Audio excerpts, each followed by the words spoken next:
2020 NBA championship belongs to the Los Angeles Lakers. The Lakers conquer the... This shit, And banner number 17 this feels real good.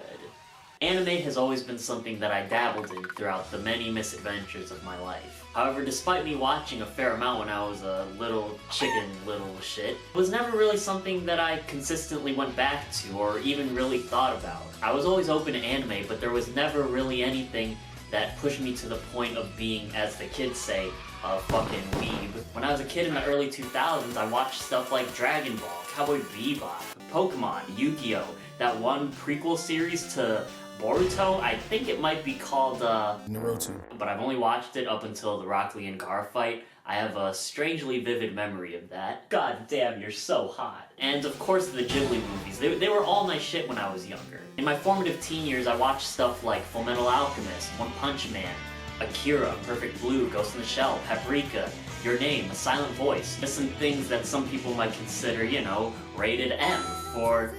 Man, I sure am going through an existential crisis while watching this. Anime was always a genre that had my respect and was something that I paid quite a bit of attention to, just from a distance. I will say though, Your Name, you were very close, bro. You almost had me there. But in the fall of 2019, everything changed when the Persona Nation attacked.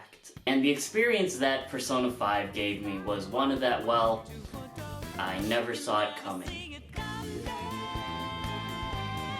You say that my mind is too fast for eyes. Yeah, you can blame this stupid game for being the reason I'm a weeb now. I hate you.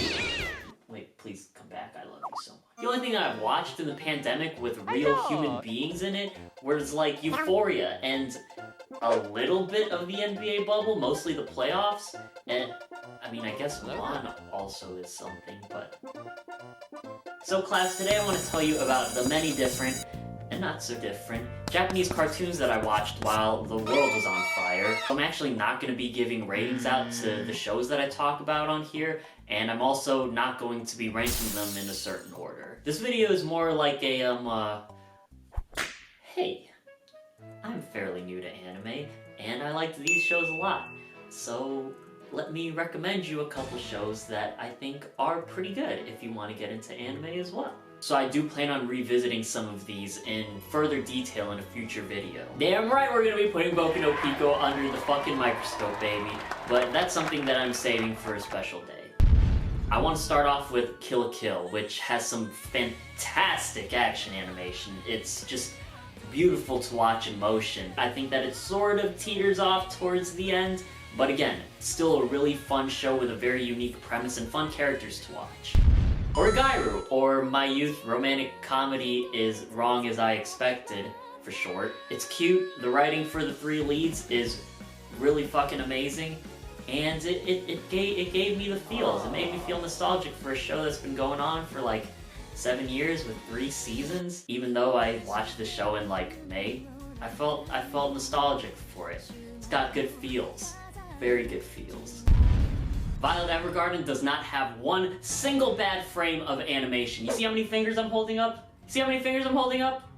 Well, now I'm not holding up any fingers because there's not one bad frame of animation in this show. It's also the first show that I watched that made me straight up like ugly cry. It's got some good feels, man, but it's also got some like oof kind of feels. So if you want those kind of feels, just go hang out with my girl Violet. She's pretty chill. She works at a post office.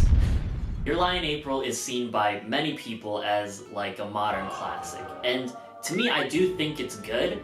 It's not on that level for me, but it's still beautifully animated, wonderfully composed piece of work. There are just some things, the middle portion and the end of Your Lie in April, that just keep me from being like, okay, yeah, this is an anime that I think is like 10 out of 10, blah blah blah blah blah. But I'm not gonna lie to you guys, I still was feeling some type of way during the ending. I didn't ugly cry, I know that for sure, but it did hit me with more of like a, damn. Rent a Girlfriend to me is like trashy reality TV, where it's just so shitty and so dumb, you just can't help but get invested in it. Its genuinely good moments are really good, but also its lows are so fucking low, man. I want to give a shout out to Quintessential Quintuplets because out of all of the shows that I mentioned in this entire video, it's the only one that has successfully convinced me into buying and reading the fucking manga. Oh my god, look at all these beautiful women in my arms. I can't handle it. It's Nichijou, by the way.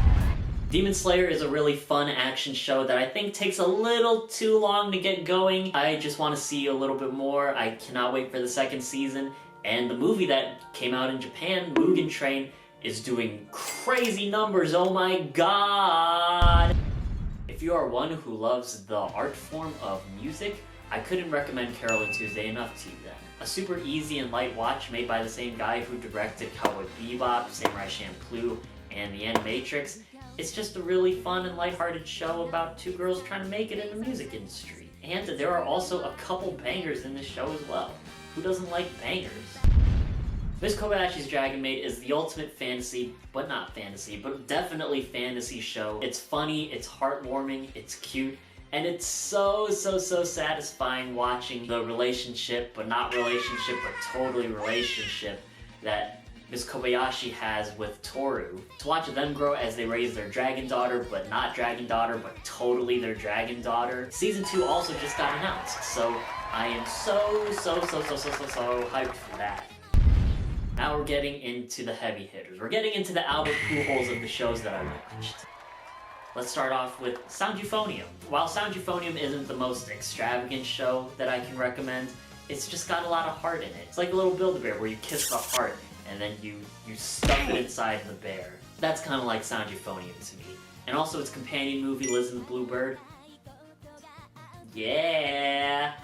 It's about a girl named Kumiko who joins this band club in her first year of high school. And at the same time she joins the club, a new teacher is put in charge of it. And this new teacher really whips them into shape. Oh my god. I'm talking faces being slapped, chairs and desks being flipped all over. Nah, I'm just kidding. It doesn't get that intense. But the journey that the club goes through to try and compete and how they practice every single day. And it's something that's surprisingly engaging to watch because of the relationship that Kumiko has with all of her clubmates. Some of these clubmates are people who she has had previous history with in previous bands and previous schools. There are some people who she will make some history with as well. When I think about this in like a fleeting moment where I'm just sort of like going around, bouncing around the room, I'm like, yeah, that was kind of cool. But when I'm becoming like one with the universe, I'm like, dude, K-On! Is fucking amazing. And it's weird because K-On! Is a show about girls joining a music club. But Nick, didn't you just talk about a show where girls join a music club? You just talked about it. That's just Sound Euphonium. Why are you talking about Sound Euphonium again? Yeah, I know, but the difference between K-On! And Sound Euphonium is that in K-On!, nothing happens. And before I make it sound like I'm dragging K-On!'s name through the mud, let me explain myself here. You know how Seinfeld is considered to be like the show about nothing? Wanna know what K-On!'s about? Jack shit. K-On! Makes Seinfeld look like it's a 10-hour documentary on quantum mechanics or something. I don't know. What do New Yorkers like? They like quantum mechanics, right? And regardless of everything that I just said about K-On!, it's still so good and it's so fun to watch. The whole show revolves around them just doing nothing. Except for like the 2 episodes or maybe 3 episodes where they actually do play music in their music club. But it's still also just so entertaining watching these girls interact with each other and just do random stuff. Whoever came up with the idea of making shows about cute anime girls doing cute things, you're a genius. If you feel like watching something on easy mode, can't go wrong with K-On! At all. Prior to this life-changing phase that I'm going through right now, anime has always pushed the limits of what I watch in media, including the old media, if you know what I'm talking about. But A Place Further Than the Universe was another show that pushed my limit when it asked me one of the craziest, most unrealistic questions I've ever heard in my entire life. Do you want to watch a show where cute anime girls go to Antarctica? And who would have thought A show where people travel to Antarctica could be packed with so much heart and wholesomeness and emotion and the feels, and oh my god, this show is so emotional! Each of the characters are so fun to watch on their own, but really where they shine is when they come together as a unit. Because while this show does have the crazy adventure of going to Antarctica, it also manages to focus solely on the very smaller, more intimate moments that these girls have with each other. And yeah, those last 2 episodes or so, that shit got me feeling some type of way, man. There wasn't crazy waterworks, but it did get me feeling some type of way, I'm not even gonna lie. And I hope it gets you feeling some type of way too. Bunny Girl Senpai, or Rascal Does Not Dream of a Bunny Girl Senpai for short, is the prime example of don't judge a show by its title. This show is an incredible look at adolescence and has its main character encountering many different people his age who suffer from this totally not made up phenomenon literally called adolescence syndrome. And he's trying to help them navigate their feelings and trying to help them figure out like why this is happening to those people. Oh, you no longer want attention? Well, how about you and your entire existence be erased from everyone around you except for one person? Lacking in self-confidence? Well, don't! Or else your doppelganger will post naughty pictures of you online.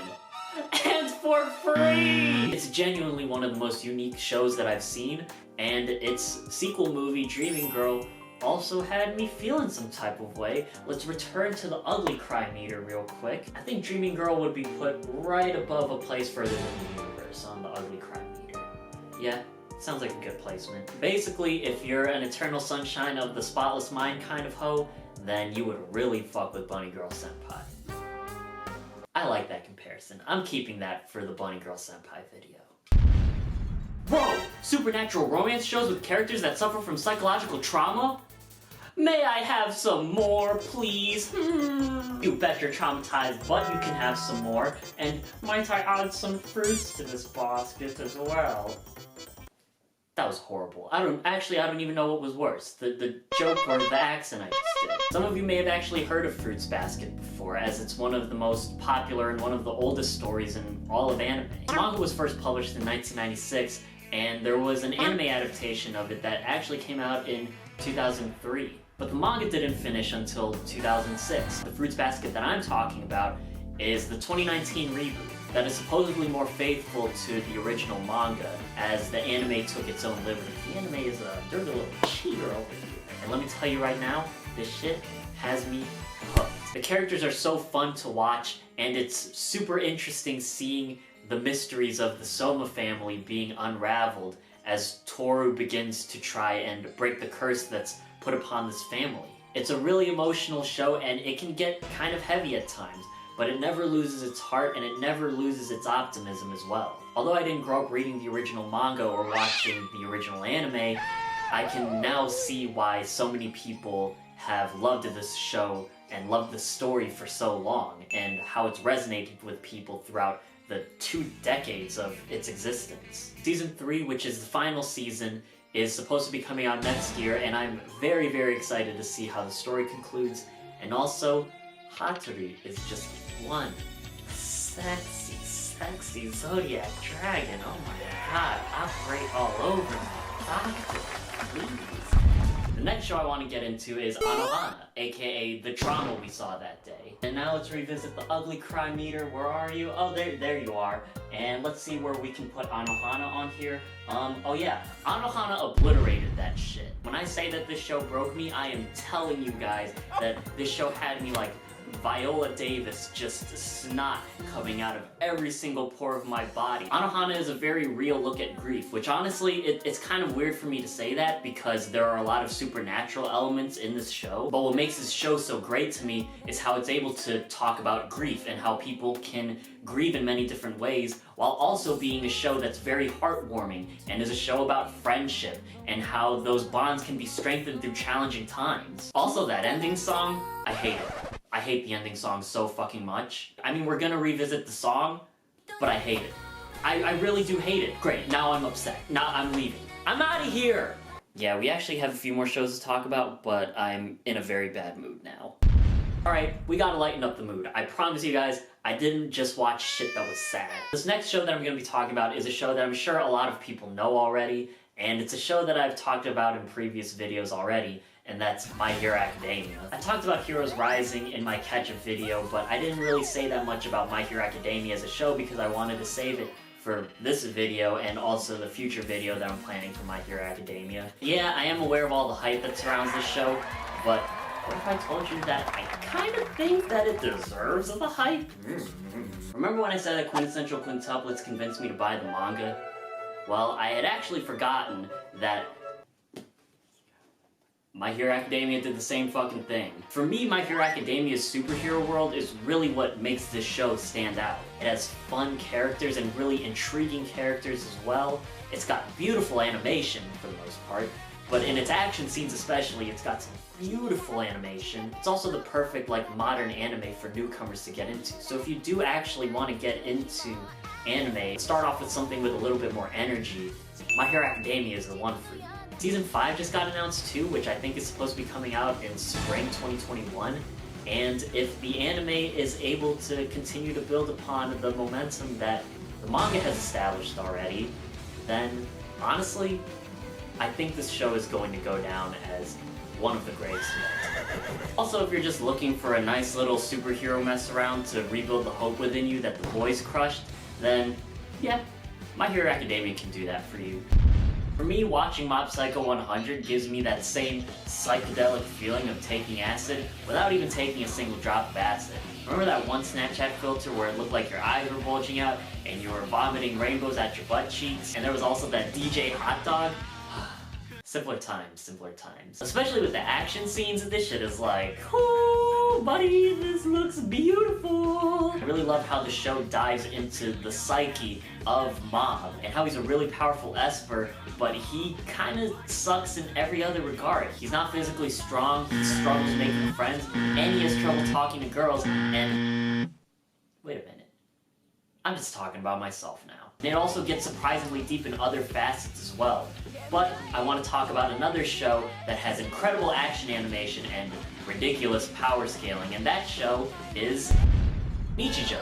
The show is a lot like K-On! Where it's about jack shit. Nichijou is categorized as a slice of life anime, and there are a lot of shows that I talked about that can be put under that genre of slice of life. Honestly, there's no other show that slices up life the same way that Nichijou does. Each episode of Nichijou is broken up into multiple different parts that don't always connect with one another, but they always introduce a new situation that the characters may face. The show can be seen as literally life sliced up in each episode.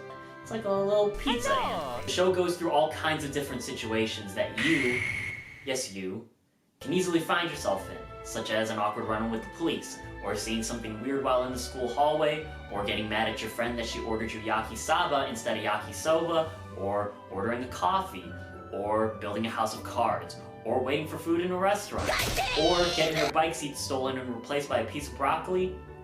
You name it, the show got everything. But what separates Nichijou from K-On! Is its absolutely insane, batshit crazy animation that it utilizes for its comedy. It makes every single one of these mundane moments feel so much more dramatic and so much more exaggerated than it normally would be. Honestly, the amount of work that's put into the animation in this show is just totally unnecessary. But that's the charm of this show, is because it knows it's unnecessary, but it still goes for it because it needs to emphasize how exaggerated these characters feel when going through these really minuscule moments in their lives. Excuse me, Dr. Nick, can you actually give us a show that has a plot, please? Also, I really love the sweater that you're wearing. Where did you get it from? Huh, I thought you'd never ask. Well, allow me to introduce you to my friend, Kaguya-sama.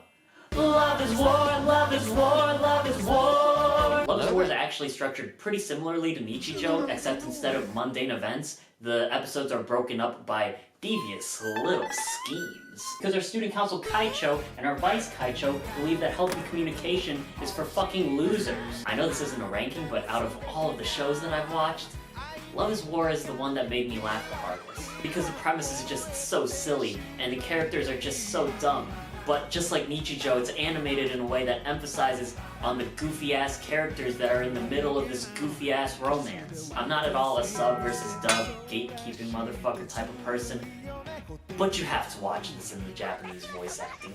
The voice acting is so good in this show. All the other shows in this video have really great voice acting, but Love is War's voice acting is just on a whole different level. It really does elevate and it carries this show. And because this show has so many psychological chess mind games, when the genuinely cute and romantic moments pop up, they're so fucking cute and romantic, and oh my god, this ship is sailing!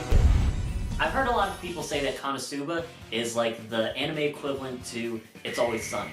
And while I can't 100% say that's accurate, I also can't say that it's not at all accurate. Our four leads, Kazuma, Aqua, Darkness, and Megumin, are just all so fucking brilliant with each other. They're kind of like how I talked about A Place Further Than the Universe, where except instead of being really wholesome, they're just really bad at what they do, and it's just really funny seeing them stumble across whatever situation they come through and watching them like limp out of that situation. And Konosuba is also a goldmine for anime memes, and who doesn't love filling up their camera roll with memes? And the last big recommendation I want to give to all you best girls and boys out there is ReZero. It's gorgeously animated, has great writing, has incredible characters, and is an extremely unique world and story. But if there's any show that I've mentioned on here that I'd give an actual trigger warning to, it's probably ReZero. There are some things that happen in this show that can be genuinely unsettling to watch, but those unsettling moments are made so much more tense and so much more dramatic because the characters in this show are just so well written. But seriously, it's not an easy show to watch at all. I don't want to get into the show's main plot device, but it does a fantastic job at showing multiple different sides of characters at multiple different points of the story that feel earned and natural. I just have so many more nice things to say about ReZero, but I'll end it off by saying that Felix is the best waifu, and that does not make me a furry. 2020 has brought some very strange things for each of us on many different levels. But if there's anything that I'm grateful for that this year has given me, it's for the fact that it's given me a new form of media to regularly keep up with, along with some beautiful boys and girls to simp over while I just lay here and just forget the world. But also please keep in mind that I just started watching anime regularly this year. A lot of these shows are relatively popular and I'm just barely scratching this anime surface. And there are a few shows that I have started but didn't bother talking about in this video because I haven't finished them yet. So while I'm not the Stephen Hawkings of waifus, I'm just happy that I finally got pushed down this rabbit hole because I watched some incredible stuff during this time. And I thought I'd just share that with you guys and share what I think might be worth your time. Because you don't have to like anime, but I know there are a lot of you out there who really do like, or at the very least appreciate, good storytelling, clever writing, fun characters, exhilarating action, cheesy romances, the feels, and of course, absurdly large boobs and sexy, sexy anime boys. So I hope that those of you who like these things found a few shows, or even just one show that I mentioned on here, that not only grabbed your attention, but will hold on to it and make it something worthwhile for you. Thank you guys for watching so much. If you made it this far, I really do appreciate that you sat through this long-ass, absurdly long fucking video of me just talking about the stupid bullshit that I like. And again, it means so much to me. It means the world to me. Go follow my friend on Instagram. She made this sweater. Isn't it so cute? And I don't know if she has any more sweaters left available. You gotta DM her to ask her that kind of stuff. Or maybe she already updated her Instagram by this point. But I know that she's gonna continue making creative stuff, and she is very, very creative and very talented. So follow her to stay updated on whatever she's doing. I know she's probably gonna do something pretty soon, and she does post stickers and release stickers, so if you like sticking shit onto shit, then go follow her. She's very talented. Thank you guys again for sitting through this video. If you enjoyed this video, please leave a thumbs up. If you want to see more videos, I promise you they probably won't be as long as this video.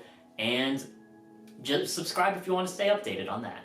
So, again, thank you guys so much for watching, and I will see you guys in the next video.